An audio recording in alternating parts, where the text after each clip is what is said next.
ইসরায়েলের টানা বোমাবর্ষণের মধ্যে ইরানের রাজধানী তেহরান ছেড়ে যাচ্ছেন বহু বাসিন্দা।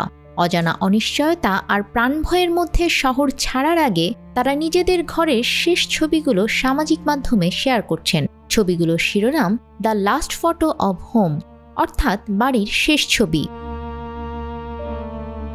ছবিগুলোর বেশিরভাগেই দেখা যাচ্ছে সাজানো গোছানো ঘর, খালি সোফা, জানালার পর্দা, সুটকেসে ভরা জিনিসপত্র আর ঘরের কোনায় রাখা টবের গাছ। এসব ছবির পেছনে লুকিয়ে আছে এক অশ্রুসিক্ত বিদায়ের গল্প।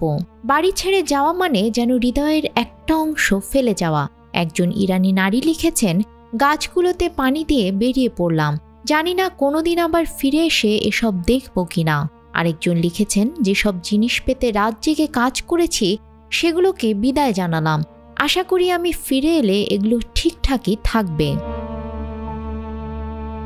তেহরান ছাড়ার সিদ্ধান্তের পেছনে আতঙ্ক, দুর্বিষহ যানজট ও নিরাপত্তাহীনতার বড় ভূমিকা রয়েছে।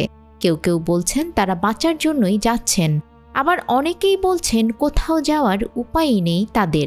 সবাই কিন্তু শহর ছাড়তে পারছেন না। একজন গর্ভবতী নারী বলেছেন, আমার ছোট মেয়ে আছে, এত যানজটে আমি কিভাবে বাঁচব।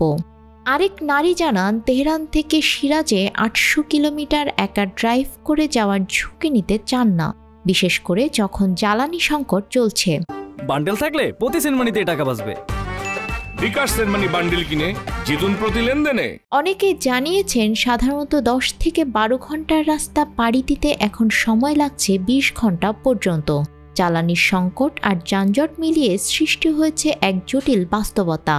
তেহরানের এক ৪০ বছর বয়সী নারী বলেন, করোনা, মুদ্রাস্ফীতি, যুদ্ধ সবকিছু মোকাবেলা করে এই জায়গায় এসেছি। এখন যদি আমার সবকিছু ধ্বংস হয় তাহলে বরং এখানেই আমার আর আমার সন্তানদের শেষ হোক। নতুন করে শুরু করার শক্তি আর আমার নেই। দেশের বাইরে থাকা লাখো ইরানিরাও প্রিয়জনদের জন্য উদ্বিগ্ন। অনেকেই জানাচ্ছেন অনুরোধ করেও পরিবারকে সরিয়ে আনতে পারছেন না।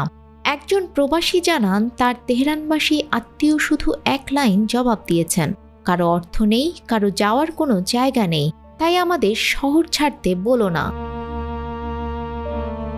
এই মুহূর্তে তেহরান যেন এক শূন্যতা ও উৎকণ্ঠার শহর। সবার মনে একটাই প্রশ্ন, ফিরে আসা যাবে তো? আর ততদিন পর্যন্ত সোফার পাশের গাছটার ছায়ায়, জানালার পর্দার নিচে কিংবা হেডফোন রেখে যাওয়া ডেস্কে শুধুই অপেক্ষা জমা থাকবে। নিউজ ডেস্ক, আমাদের সময়।